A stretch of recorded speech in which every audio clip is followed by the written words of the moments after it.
السلام عليكم. اليوم سنتحدث عن واحد من أجمل وأغرب الأهداف في كرة القدم المغربية.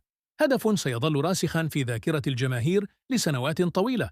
إنه هدف اللاعب أسامة مليوي من وسط الميدان. كلنا نعرف أن تسجيل هدف في كرة القدم يحتاج تركيزا عاليا، تحركات دقيقة، وتسديدة قوية. لكن أن تسجل من منتصف الملعب فهذا يتطلب شيئا أكبر: موهبة، جرأة، وثقة بالنفس.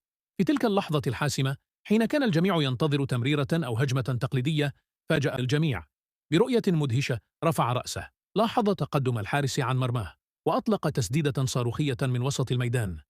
الكرة حلقت في الهواء، الجماهير حبست أنفاسها، ثم فجأة انغرزت في الشباك. الملعب اهتز بالتصفيق والفرحة، زملاؤه هرعوا نحوه يحتفلون، والمعلق لم يجد الكلمات ليصف روعة هذا الهدف.